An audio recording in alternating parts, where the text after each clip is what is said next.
녹화를 해야 돼서 또 앉아서 있습니다. 자, 1번 문항 의도 한번 보니까 윗글에서 알 수 있는 내용으로 적절한 게 무엇이냐라고 물어봤습니다. 그래서 이제 그 알 수 있는 내용이니까 얘네들이 선택지에 나와 있겠죠. 그래서 선택지하고 지문과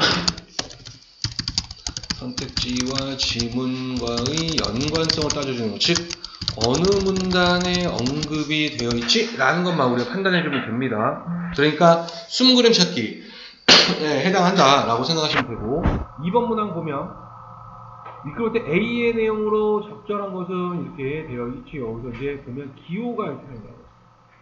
자, 이제 기호가 나와 있으면은 지문 안에 밑줄이 그어져 있습니다. 그렇죠? 그래서 기호는 지문 안에 밑줄이 그어져 있고, 우리가 이 밑줄만 읽어서는 의미 파악이 되지가 않아요. 그렇죠? 그래서 관련 정보 찾기라는 전략을 우리가 사용을 할 건데, 그래서 이 기억이 밑줄 친 부분이 어디냐라는 거를 봤을 때 네 번째 문단에, 기억이 아니라 A죠. 네 번째 문단의 둘째 줄이네요. 그렇죠? 얘는 4문단 둘째 줄에 나와 있습니다. 4문단 둘째 줄에 있는 내용을 먼저 한번 보고 가야 된다. 그래서 4문단의 둘째 줄에 있는 내용을 보니까 우리가 뭘 찾아야 되는지 한번 볼까요? 칼로리 이론에 입각한 카르노의 열기관에 대한 설명이 줄의 에너지 보존 법칙에 위배된다고 주장하였다. 자, 그래서 지금 보니까 카르노라는 인물이 있고, 지금 줄이라는 인물이 있고, 줄의 에너지 보존 법칙, 그리고 칼로릭 이론을 이야기한 카르노의 열기관에 대한 설명. 자, 이것이 위배된다라고 이야기했어요. 그래서 우리는 두 가지를 판단해야 됩니다. 첫 번째, 카르노의 칼로릭 이론을 통해서 열기관에 대한 설명이 어디에 나와 있는지, 두 번째, 줄의 에너지 보존 법칙이 어디 나와 있는지를 판단을 해서 비교를 해봐야 되겠네요. 그렇죠? 왜 위배가 되는지. 자, 그 다음에 이제 3번 문항으로 한번 가보면, 자, 윗글을 바탕으로 할 때, 자, 여기서 이제 윗글을 바탕으로 가세요 라고 이야기한 거는 여러분들의 배경 지식이 중요하지 않다. 그렇죠? 그래서 윗글이 바로 이제 근거다라는 거. 그래서 배경 지식을 개입시키지 말아라 라고 이야기를 한 거예요. 자, 그리고 나서 이제 보기에 가에 들어갈 말로 적절한 것. 자, 빈칸 추론 문항에 해당하게 되고, 들어갈 말이니까 이건 이제 빈칸 추론이고, 자, 빈칸을 추론하라는 것은 빈칸에 앞뒤에 힌트가 있습니다. 빈칸 앞뒤에 힌트를 찾아서 그와 관련된 말이 나오는 문단을 찾아야 돼요. 그래서 이따가 이제 그 힌트를 우리가 한번 찾아보자. 그래서 일단은 지금 보면은 이제 줄의 실험과 달리 열기관이 흡수한 열의 양 A와 열기관으로부터 얻어진 일의 양을 측정하여 A분의 B로 열의 일당량을 구하면, 자, 이제 첫 번째 정보가 줄의 실험과 다르다라고 이야기했어요. 그죠? 자, 그리고 열기관이 흡수한 열의 양을 A라고 이야기했고, 열기관으로부터 얻어진 일의 양이 B라고 이야기했고, 그걸 A분의 B로 나눈 거를 열의 일당량이라고 이야기했습니다. 그래서 지금 보면은 줄의 실험이 뭔지를 우리가 판단을 해야 되겠고, 그 다음에 열의 일당량, 그 값은 이거라는 결과다라는 거예요. 자, 그러면 이제 줄의 실험이 핵심이고, 그 다음에 열기관이 흡수한 열의 양, 열기관으로부터 얻어진 일의 양, 그리고 일의 열당량이 힌트다라는 걸 우리가 알 수가 있습니다. 그래서 이 말이 어느 문단에 언급되어 있는지 빨리 다 찾아봐야 된다. 그렇죠? 자, 4번 문항. 기역터 미음과 같은 의미로 사용된 것은 이렇게 되어 있습니다. 그래서 그 유의어를 가지고 이제 그 같은 의미니까 여기서 지금 보면은 다 서술어들이 이렇게 밑줄이 그어져 있죠. 이제 동사나 형용사들, 용언들이 밑줄이 그어져 있고, 그래서 얘네들은 그 관련되는 단어가 있어요. 그래서 이제 문형 정보를 이용을 할 것이다. 즉, 불러요. 그쵸? 뭐가 그러면요? 그 웃음이 또 다른 웃음을 부른다. 무엇이 무엇을 부르다는 목적을 표현한다. 기계를 다루다. 그쵸? 그 다음에 이야기 엉뚱 방향으로 흐른다. 그 다음에 그는 상식에 어긋난다. 그 다음에 비가 오다. 그쵸? 오게 생겼다. 이렇게 씁니다. 그래서 지금 여기서 보면은 얘는 그 보조용언이구나 라는 걸 알 수 있죠. 그래서 비가 오게 생겼다, 이제 오게 생겼다 이렇게 연결이 된다는. 그래서 관련되는 문형 정보를 가지고 여기가 이제 이 문형 정보가 웃음, 기계, 방향 이런 것들이 추상적인 대상을 이야기를 하는지 구체적인 대상을 지칭을 하는지 이런 것들을 우리가 이용을 해서 문제를 풀어내야 된다라고 볼 수가 있겠습니다. 자, 그래서 지금 이 부분을 그러니까 이제 열의 일당량하고 칼로리, 그 다음에 줄이라는 인물이 등장을 할 것이다라는 것을 예측을 해보고 들어갈 수가 있겠네요. 자, 첫 번째 문단부터 한번 보면, 자, 18세기에는 열의 실체가 칼로릭이며 이제 18세기에 대해서 이야기했고요. 열의 실체는 바로 칼로릭이다 라고 이야기했죠. 자, 칼로릭은 온도가 높은 곳에서 낮은 쪽으로 흐르는 성질을 갖고 있는 질량이 없는 입자들의 모임이라는 생각이 받아들이고 있었다. 자, 그래서 이 칼로릭 첫 번째 온도가 높은 쪽에서 낮은 쪽으로 흘러간다. 자, 그리고 질량이 없는 입자들의 모임이다 라고 이야기했죠. 자, 이를 칼로릭 이론이라 부르는데 칼로릭 이론이라는 정의를 내려줬어요. 그렇죠? 자, 이에 따르면 찬물체와 뜨거운 물체를 접촉시켜 놓았을 때 두 물체의 온도가 같아지는 것은 칼로릭이 뜨거운 물체에서 차가운 물체로 이동하기 때문이라는 것이다. 이러한 상황에서 과학자들의 큰 관심자 중에 하나는 증기 같은 열기관의 열효율 문제였다. 그래서 이제 열기관의 열효율 문제하고 연결이 되네요. 자, 그래서 첫 번째 문단 하고자 하는 얘기 바로 핵심어가 칼로릭이다라는 것을 알 수가 있었고, 칼로릭의 특징, 온도가 높은 곳에서 낮은 곳으로 질량이 없다라는 거, 그래서 열기관의 열효율 문제하고 연결을 시킨다. 두 번째 문단으로 한번 봅시다. 자, 열기관은 높은 온도의 열원에서 열을 흡수하고 낮은 온도의 대기와 같은 열기관 외부에 열을 방출하며 이를 하는 기관을 말하는데,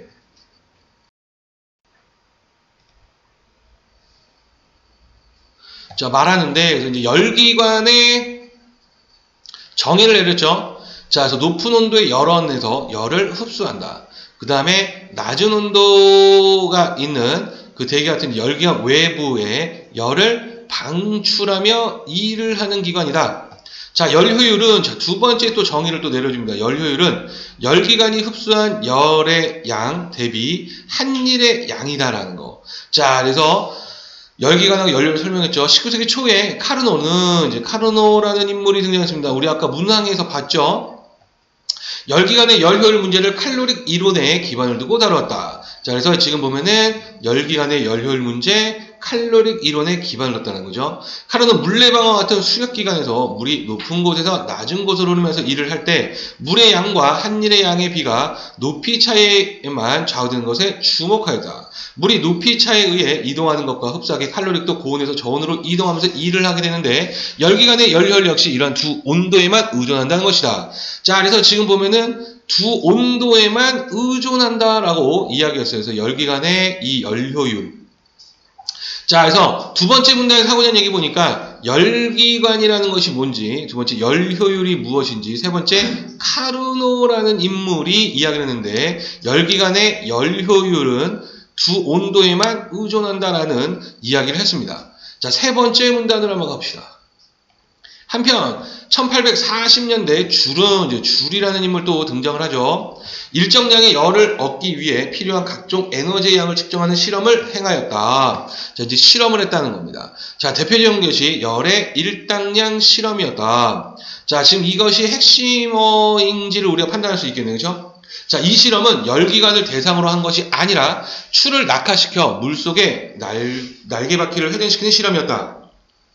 열의 양은 칼로리로 표시되는데 그는 역학적 에너지인 1이 열로 바뀌는 과정에 정밀한 실험을 통해 1kcal의 열을 얻기 위해서 필요한 일의 양인 열의 일당량을 측정하였다.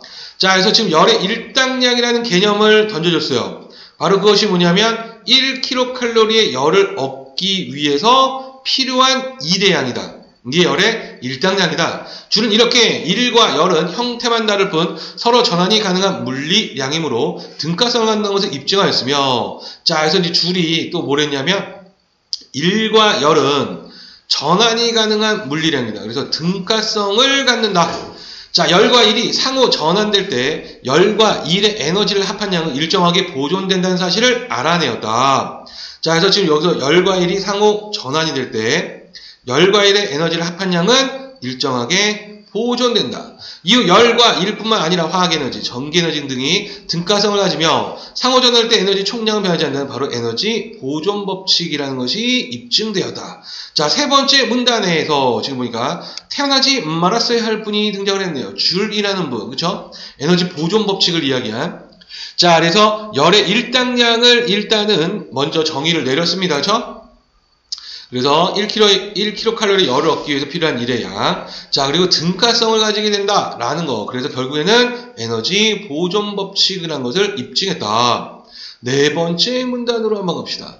자, 열과 일에 대한 이러한 이해는 카르노의 이론에 대한 과학자들의 재검토로 이루어졌다. 특히 톰슨은 이제 톰슨이라는 인물이 또 등장을 했네요. 칼로릭 이론에 입각한 카르노의 열기관에 대한 설명이 줄의 에너지 보존 법칙에 위배된다고 지적하였다. 자, 그래서 지금 밑줄을 보니까 두째 줄에 언급을 한 거 보니 그 위배된다는 이유는 뒤에 나와 있을 가능성이 매우 높습니다. 그렇죠? 자, 카르노의 이론에 의하면 이제 카르노예요. 열기관은 높은 온도에서 흡수한 열 전부를 낮은 온도로 방출하면서 일어난다. 자, 카르노는 그 열 전부를 방출한다는 거였어요. 그렇죠? 이것은 줄이 입증한 열과 일의 등가성과 에너지 보존 법칙에 어긋나는 것이어서, 자, 이것은 줄이 임의한 열과 일의 등가성, 에너지 보존 법칙에 어긋난다라는 거예요.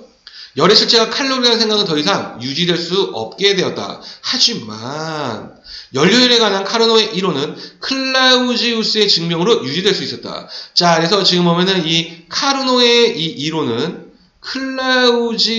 클라우지우스라는 사람의 이제 증명으로 유지가 된다는 거예요. 그는 카르노의 이론이 유지되지 않는다면 열은 저온에서 고온으로 흐르는 현상이 생길 수도 있을 것이라는 가정에서 출발하여 열기관의 열 효율은 열기관이 고온에서 열을 흡수하고 저온에 방출할 때 두 작동 온도에만 관계된다는 카르노의 이론을 증명하였다.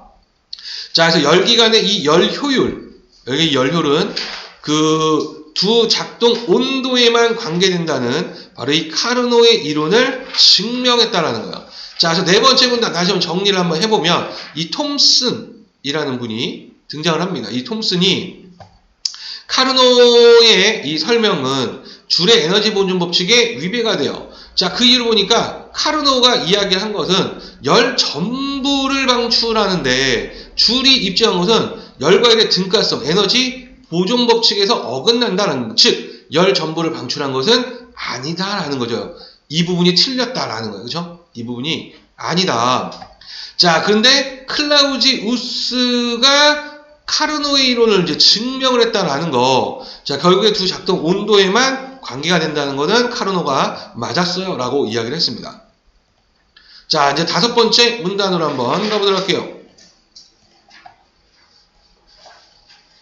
자, 클라우지우스는, 자, 계속 클라우지우스가 등장을 하죠. 자연계에서는 열이 고온에서 저온으로만 흐르고 그와 반대되는 현상은 일어나지 않는 것과 같이 경험적으로 알 수 있는 방향성이 있다는 점에 주목하였다. 자, 그래서 이 자연계는 방향성이 있다는 거야.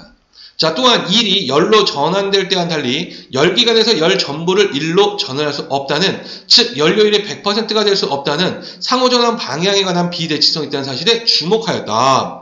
자, 그래서 지금 보면은 그 열기관이 열 전부를 일로 전환할 수 없다. 즉 연료율이 100%가 될 수 없다 라고 이야기한 바로 상호전환 방향에 관한 비대칭성이 있다라는 거. 이러한 방향성과 비대칭성에 대한 논의는 이를 설명하는 새로운 물리량인 엔트로피의 개념을 낳았다 이렇습니다. 자, 그래서 마지막 다섯 번째 문단이니까 클라우지우스가 계속 등장을 하고요. 방향성이 있어요 라는 거. 자, 그리고 열 전부를 일로 전할 수 없는, 즉 비대칭성이 있습니다. 그래서 엔트로피의 개념이 탄생했어요 라고 이야기를 하면서 마무리를 하고 있네요. 자, 그럼 1번 문항 윗글에서 알 수 있는 내용으로 가장 적절한 게 무엇이 맞는 말을 찾아라. 5번 한번 볼까요? 열기관의 열 효율은 두 작동 온도에만 관계되는 이론은, 자, 지금 두 작동 온도에만 관계가 되어 이거 네 번째 문단에서, 그렇죠? 지금 이제 앞부분 한번 볼까요? 네 번째 문단에서 마지막 부분. 두 작동 온도에만 관계되는 카르노의 이론을 증명했어요 라고 이야기했죠. 그래서 얘가 지금 8째 줄과 9째 줄을 통해서 알 수가 있습니다. 3문단에 8에서 9에 나와 있죠. 자, 칼로릭 이론의 오류가 밝혀졌음에도 유지되었다. 증명했다니까, 그쵸? 오류가 있었다라는 거. 그 오류는 아까 네 번째 문단에 톰슨이 지적한, 그쵸? 네 번째 문단에 두째 줄과 셋째 줄에서 언급을 했어요. 그래서 네 번째 문단에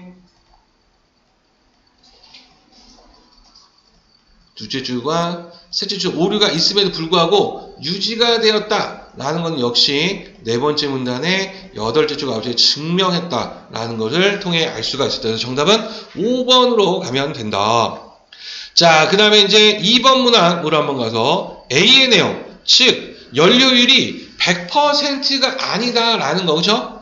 자, 그것을 통해서 이제 가장 적절한 게 무엇이냐라고 이야기했을 때, 자, 네 번째 문단에서 지금 보면은 열 전부를 방출하면서 할 수 있는 것이 아니다라는 거. 자, 그러면서 다섯 번째 문단에서 뭐라고 했어요? 열 전부를 쓰는 비대칭성이 존재한다라고 이야기를 했습니다. 자, 이걸 봤을 때 A에서 결국에는 틀렸어요 라고 일하는데, 자, 열의 실체가 바로 칼로릭이라면 이건 칼로릭 이론이죠. 열기관이 한 일을 설명할 수 없다, 즉 100% 그거를 할 수가 없었다라는 거를 이야기를 할 수가 있겠습니다. 그래서 다섯 번째 문단에 여기서 지금 보면은 셋째 줄과 넷째 줄, 그리고 네 번째 문단에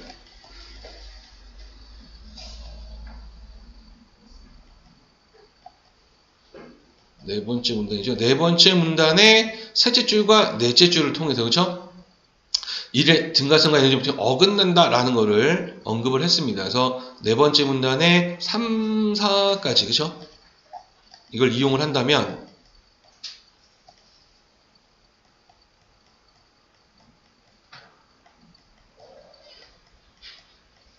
결국에 칼로릭 이론이라고 보면은 열기한 일을 설명할 수 없다. 즉 줄의 실험과 비교했을 때 문제가 있다라는 거예요. 정답은 2번으로 가야 한다. 그래서 매우 까다로운 문항이죠. 그래서 이 부분은 지금 보면은 별표치를 치고 답이 나오지 않으면 별표치 치고 넘겨야 하는 문항에 해당을 합니다. 왜냐하면 언급이 그대로 되어 있지 않아요. 2번에 나타나 있는 이 말들이 지문 안에 그대로 언급이 되어 있지가 않아요. 그래서 굉장히 판단하기는 추론에 해당합니다. 그러니까 답이 나오지 않으면 시간을 여기다가 여러분들 계속 투자하기 때문에 여기서 시간을 뺏기면 안 돼요. 그래서 이거 시간 냠냠 하는 문항입니다. 이거 버리고 가야 되는, 답이 나오지 않으면 버리고 가야 되는 그런 문항에 해당한다. 자, 그 다음에 이제 3번 문항 한번 봅시다. 자, 그래서 아까 지금 보니까 열기관이 흡수한 열의 양, 열부터 얻어진 일의 양을 측정해서 일당량 그 값은, 자, 지금 포인트가 뭐였어요? 줄의 실험과 달리라고 이야기했습니다. 그렇죠? 이런 결과가 나올 것이다 라는 거죠. 자, 그러면은 결국에는 무엇이냐면 아까 우리가 다섯 번째 문단의 셋째 줄과 넷째 줄에서, 그렇죠? 다섯 번째 문단의 셋째과 넷째 줄에서 열 전부를 전환할 수가 없다라고 이야기를 했고, 그 다음에 세 번째 문단의 넷째 줄과 다섯째 줄에서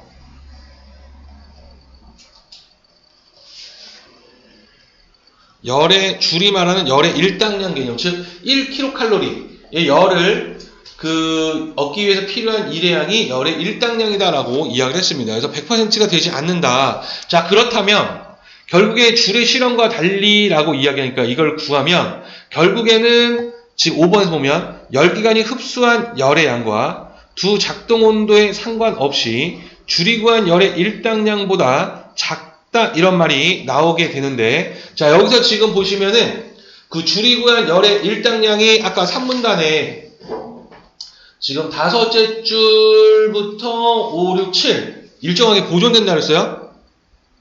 3문단에 다섯째 줄부터 일곱째 줄 한번 가보면 열의 일당량, 줄이 이야기한 열의 일당량이라는 것은 등가성이 있다라는 거, 그리고 상호 전환될 때는 열과 에너지가 일정하게 보존된다, 에너지 보존 법칙에 대해서 설명을 했고, 자, 그런데 줄의 실험과 달리라고 이야기했으니까 결국에는 열기관부터 얻어진 100% 되지가 않으니 흡수한 열의 양과 그 줄이 구한 열의 일당량을 비교해보면 열기관이 흡수한 열의 양은 줄이 구한 열의 일당량보다 작아질 수밖에 없다라는 거를 100%가 되지 않으니까, 그렇죠? 오문단의 셋째 줄과 넷째 줄을 통해서 100%가 되지 않으니까 작을 수밖에 없구나. 즉 손실이 일어난다는 거예요. 그 손실이 일어나는 게 지금 여기서 보면은 열기관이 열을 흡수하고 두 번째 실제 줄에 보면 대기와 같은 열기관 외부의 열을 방출하면서 일을 하는 기관이라는 거예요. 그러니까 그 1kcal를 얻기 위해서 필요한 일의 양을 보면 외부 환경으로 열을 잃게 된다는 것을 추측해야 돼요. 자, 그래서 결국에는 흡수한 열의 양이 주량 열의 일당량보다 작아질 수밖에 없다. 100%가 되지 않는다. 이해됐습니까? 굉장히 어렵죠, 이것도. 그러니까 얘도 별표시를 치고 가야 하는 그런 문항에 해당을 했다 해서 상당히 까다로운 문항을 지금 2번과 3번에다 그대로 지금 넣었어요. 그렇죠? 나쁜 사람들이야. 네. 2개나 넣어놓고. 자, 그 다음에 기역과 미음과 같은 의미로 사용된 것 이렇게 했을 때 정답이 지금 이제 4번으로 나와 있는데 리을 상식에 어긋난다 라고 이야기했죠. 그래서 리을 한번 보면 자, 이거 무엇과 그 등가성이 에너지 보존 법칙에 어긋나다. 무엇이 무엇에 어긋나다라고 이야기하는 일치하지 않는다라는 뜻으로